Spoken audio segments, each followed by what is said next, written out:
부활절 후 첫 주일에 하나님께서 부활의 기쁨 또는 부활 후에 성령 강림절로 이어지는 그 모든 여정의 기쁨을 여러분의 삶에 충만하게 하시기를 주님의 이름으로 축복합니다. 사도행전 1장에는 예수님의 대관식이라고 할 수 있는 장면이 기록되어 있습니다. 십자가에 못 박혀 돌아가실 때 예수님은 실패한 것 같았습니다. 사탄은 자신이 이긴 것으로 알고 잔치를 벌였을 것입니다. 그러나 사흘 뒤에 예수님은 부활하셨습니다. 사탄을 꺾으신 거지요. 그뿐 아니라 승천하심으로써 상황은 통째로 뒤집어졌습니다. 예수님이 하늘 보좌에 오르신 것, 예수님의 대관식이죠. 사탄은 결정적으로 패배했습니다. 더구나 주님께서는 하늘로 오르시면서 제자들 또 당신을 따르는 사람들에게 절대절명의 사명까지 주셨습니다. 그러니까 사탄의 활동을 지속적으로 제어할 교회 공동체에게 주신 사명인 것이죠. 십자가의 죽음과 부활 그리고 이어지는 승천, 이 맥락을 살펴보면 예수님이 승천하시면서 주신 명령, 저 유명한 사도행전 1장 8절이 아주 특별하구나, 이것을 알게 됩니다. 사도행전 1장 8절에 있는 명령을 지상명령, 곧 가장 크고 위대한 명령이라고 부르지요. 우리 그리스도인이 삶과 죽음을 걸고 순종해야 할 사명입니다. 이 명령은 장엄하고 엄숙하고 강력합니다. 사도행전 1장 8절을 제가 9장 전반부까지 이어서 한번 낭독할 테니까 들어보십시오. 오직 성령이 너희에게 임하시면 너희가 권능을 받고 예루살렘과 온 유대와 사마리아와 땅끝까지 이르러 내 증인이 되리라 하시니라. 이 말씀을 마치시고 그들이 보는데 올려져 가시니. 아멘. 제가 9절 전반부를 같이 연결해서 읽었어요. 1장 8절 유명하잖아요. 그리스도인이 암송하는 분이 대부분이잖아요. 이렇게 유명한 9절을 그 앞에 있는 내용, 뒤에 있는 내용하고 조금만 연결시켜도 거기에서 다른 은혜가 더 많이 쏟아집니다. 이 말씀을 하시고 마치시고 그들이 보는 데서 올려져 가셨습니다. 하늘로 오르셨다고요. 하늘 보좌에 왕 중의 왕으로, 만왕의 왕으로 대관식을 하신다, 그런 거지요. 여러분, 이 정도면 1장 8절 진짜로 중요하지요. 성도 여러분의 삶에 사도행전 1장 8절 이 위대한 구절이, 이 복이 담긴 하나님의 위대한 명령이 여러분의 가정 가문에 늘 중심에 흐르기를 주의 이름으로 축복합니다. 사탄이 가진 가장 큰 두 가지 권세가 있습니다. 죄 그리고 죽음입니다. 이것을 깨뜨리고 승리하신 예수님의 권세, 그게 이제 사도행전 1장 8절인데, 그런데 예수님의 그 권세 승리 대관식을 더 현장감 있게 표현한 곳이 있습니다. 저 유명한 마태복음 28장 마지막 부분입니다. 여기에서 예수님은 하늘과 땅의 모든 권세를 가지신 우주의 왕으로서 말씀하십니다. 존재하는 모든 것을 다스리는 왕으로서 온 세상을 향하여 제자들을, 당신의 사람들을 파송하시는 장엄한 장면이 마태복음 28장에 그려져 있습니다. 예수님은 자신이 파송한 사람들을 왕의 권세로서 지킨다, 내가 너희와 같이 있겠다, 그렇게 철저하게 보장하십니다. 마태복음 28장 18절부터 20절 말씀에 한번 귀를 기울여 보십시오. 그리스도인으로 살아가면서 성경 전체, 오늘 2017년 꿈이룸 성경 암송, 꿈송 전세대 시범이 있었습니다마는 창세기부터 계시록까지 진짜로 중요한 구절은 진짜로 우리의 마음에 담아야 되고, 그런 구절을 암송할 때마다 또는 내 입으로 선포할 때마다, 특별히 들을 때마다 하나님, 이 구절이 제 인생의 중심이 되게 하옵소서. 이 구절이 내 아들, 딸, 우리 가문의 복이 되게 하옵소서. 그런 심정으로 듣는 거죠. 제가 마태복음 맨 마지막에 세 절을 낭독할 때 하나님께서 여러분에게 그런 은혜를 주시기를 간절히 바랍니다. 예수께서 나와 말씀하여 이르시되 하늘과 땅의 모든 권세를 내게 주셨으니 그러므로 너희는 가서 모든 민족을 제자로 삼아 아버지와 아들과 성령의 이름으로 세례를 베풀고 내가 너희에게 분부한 모든 것을 가르쳐 지키게 하라. 볼지어다 내가 세상 끝날까지 너희와 항상 함께 있으리라 하시니라. 아멘. 이 명령이 여러분 모두에게 삶의 중심에서 작동하기를 바랍니다. 이 명령이 여러분의 삶에서 살아 움직이면서 하나님 아버지께서 여러분의 삶에 필요한 모든 것으로 채우시고 또 이 명령 때문에 가정과 가문에 대대로 복을 주시기를 축복합니다. 그런데 마태복음 28장의 문맥을 보면 이런 엄숙하고도 장엄한 무대에 전혀 어울리지 않는 것이 등장합니다. 그러니까 대관식 장면을 여지없이 망가뜨리는, 말하자면 악역이라고 할까요? 그런 게 등장합니다. 그것만 없으면 모든 것이 아주 훌륭하게 장중한 대관식을 연출할 때인데, 그런데 그 하나 때문에 모든 것이 뒤틀려 버리는 것이 등장합니다. 28장 17절의 기록에 그것이 나와 있습니다. 들어보시죠. 예수를 배웠고 경배하나 아직도 의심하는 사람들이 있더라. 여러분, 이게 무슨 말입니까? 갈릴리의 어느 산에 모인 이들은 분명히 예수님을 따르던 사람들일 것입니다.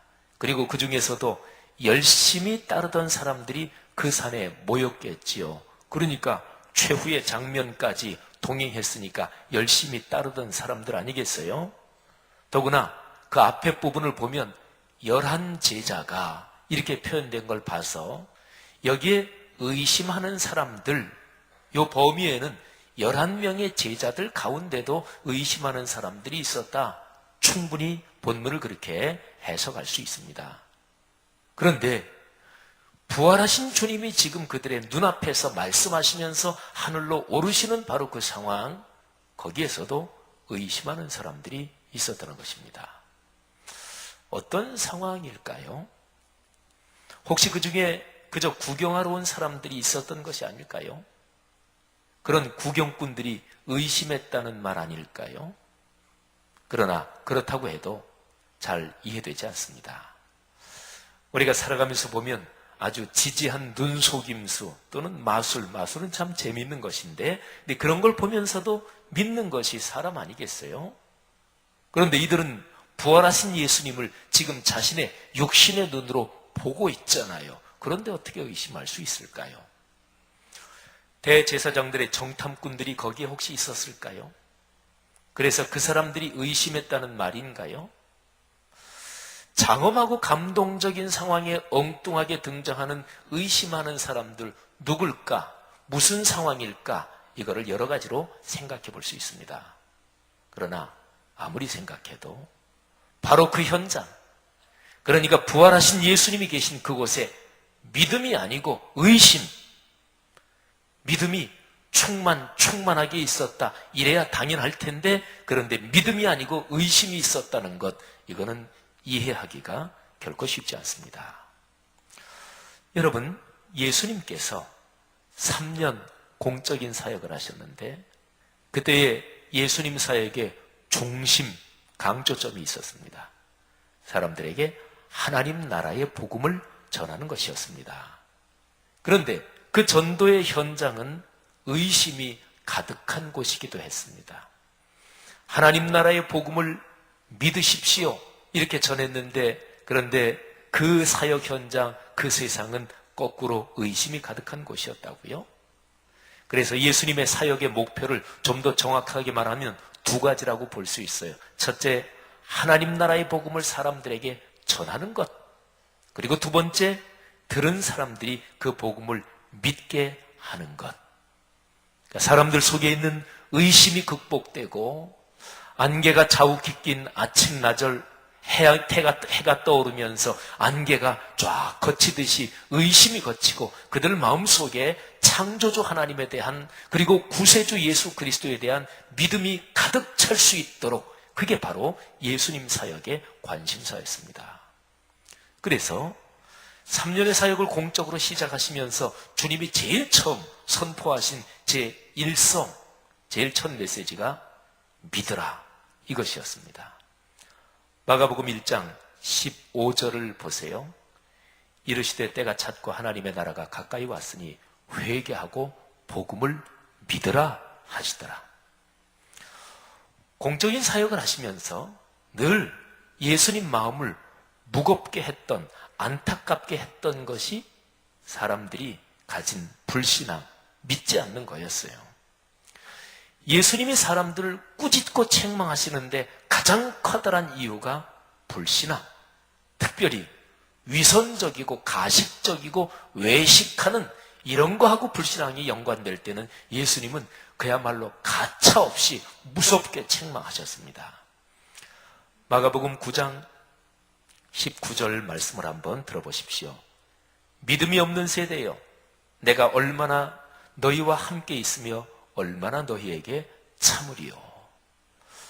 예수님의 불신앙에 대한 책망 중에서 아주 무서운 책망, 그 정도는 아니에요. 근데 이 구절도 책망인데, 책망의 이유가 믿음이 없는 세대예요. 내가 얼마나 더 참아야 하겠느냐. 예수님께서 십자가에서 돌아가실 때 그 장면, 마지막 십자가 처형에서 어느 그 순간 어떤 부분이 가장 결정적인 장면인가 이렇게 물어본다면 이방인 백부장이 아마도 예수님의 십자가 처형을 지휘했던 로마의 백부장, 로마의 장교였겠지요. 그런데 그 백부장이 독백하듯이 진술한 신앙 고백, 그게 예수님이 처형당하시는 장면에서 제일 중요한 포인트예요.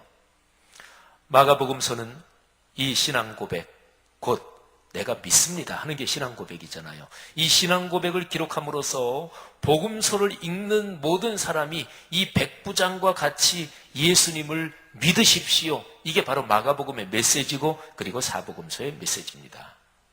마가복음 15장 39절 기록입니다. 예수를 향하여 섰던 백부장이 그렇게 숨지심을 보고 이르되 이 사람은 진실로 하나님의 아들이었도다. 아멘. 신앙 고백이죠. 예수님이 부활하신 후 승천하시기 전까지 40일을 세상에 더 계셨어요. 그때도 믿음 이런 데 대한 내용이 나올까요? 물론이요. 예수님이 승천하시기 전까지 40일 동안 하신 일이 있는데 제자들에게 의심이 아니라 믿음을 주시려는 것이었습니다. 3년 동안이나 배웠는데도 제자들의 마음에는 아직까지 확고한 믿음이 없었어요.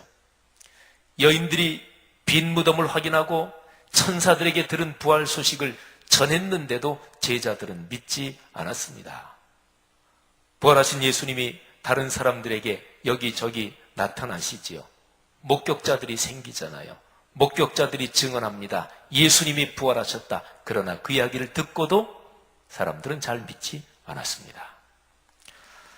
그러니까 이런 거죠. 내 눈으로 분명하게 보기 전에는 못 믿는다. 도마를 보세요. 요한복음 20장 25절에 기록된 도마의 말이에요. 예수님 손에 못자국을 보고 내 손가락을 거기에 넣어보고 예수님의 옆구리에 난 창자국에 내 손을 넣어보지 않고는 믿지 못하겠다. 이게 도마의 말이었죠. 그러니까 눈으로 보고 손으로 만져보고 귀로 들어보고 피부 감각으로 느껴보고, 그러니까 사람들의 일반적인 통상적인 마음이 보고 또 보고 오감, 육감 등 모든 것이 속 시원하게 해결돼야 그래야 믿지 그 전에 어떻게 믿느냐 이런 거죠. 여러분, 이 상황이 도마에게만 해당되는 것일까요? 오늘 주님을 믿고 사는 여러분과 내 신앙은 어떤가요?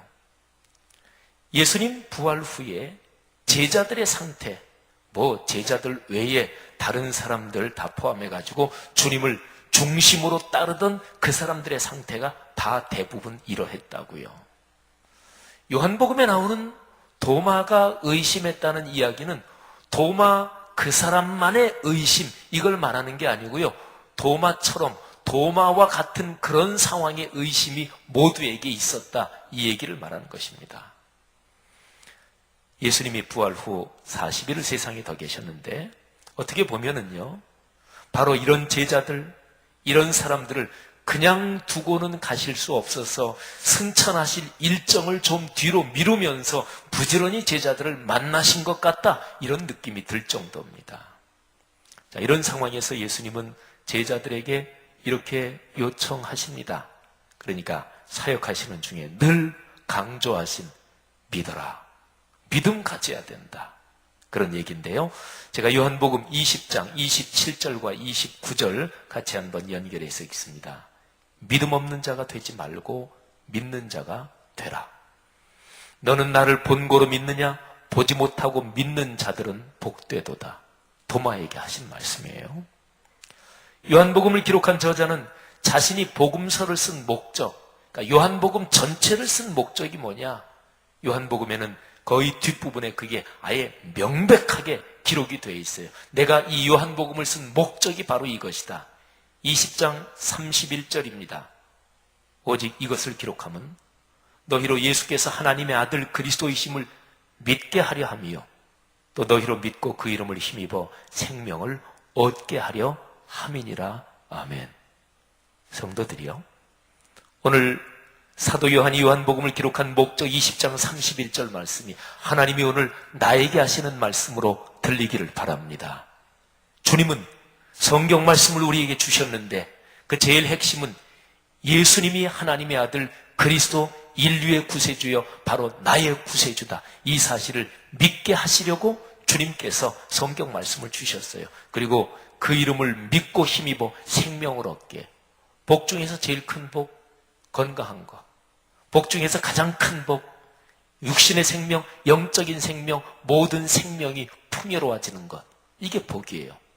그러니까 이렇게 요약할 수 있지요. 성경 말씀을 우리에게 주신 목적, 기독교 신앙의 목적은 첫째, 믿게 하려고, 둘째, 그 복을 누리게 하려고, 마지막에 한 가지 물론 더 붙여야 되겠죠.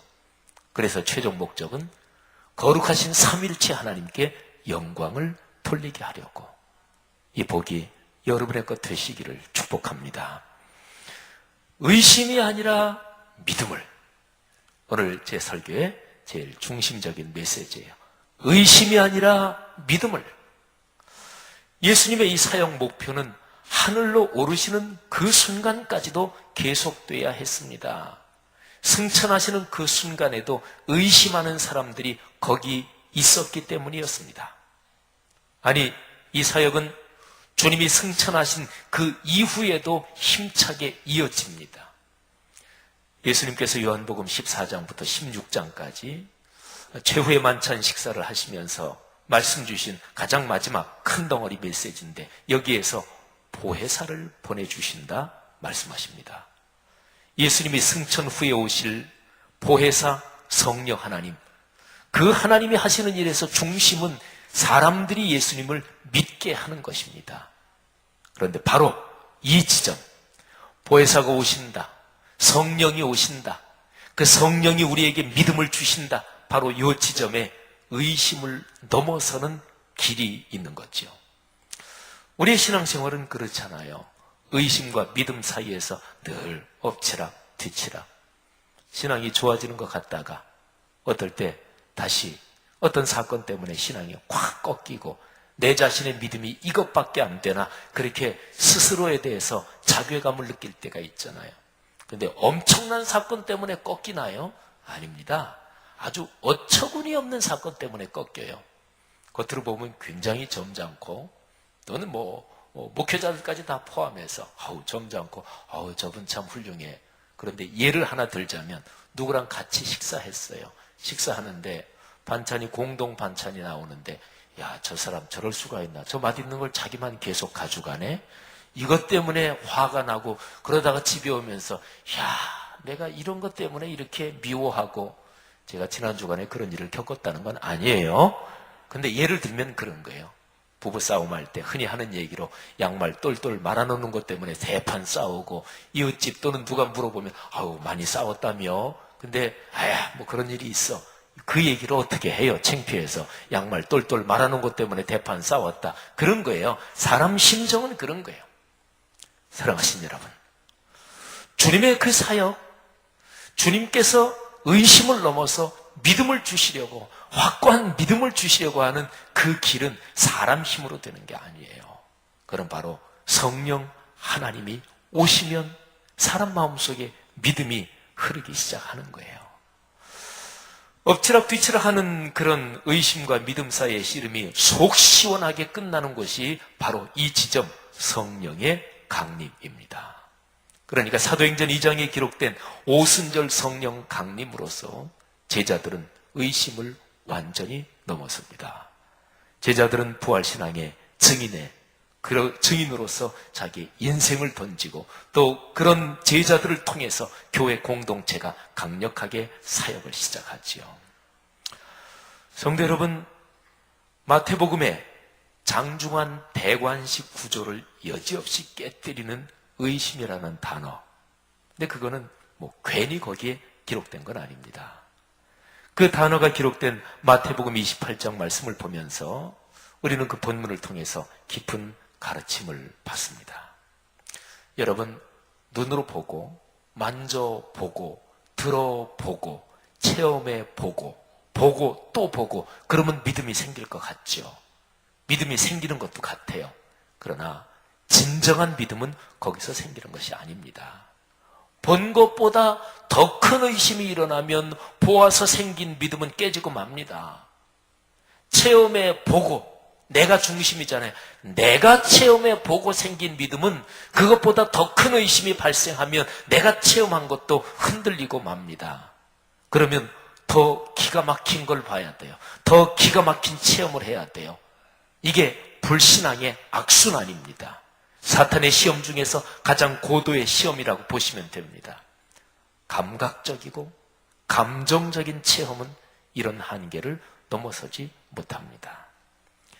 진정한 믿음의 자리는 눈 또는 내가 체험한 이런저런 감각이 아니고 마음이 믿음의 자리입니다.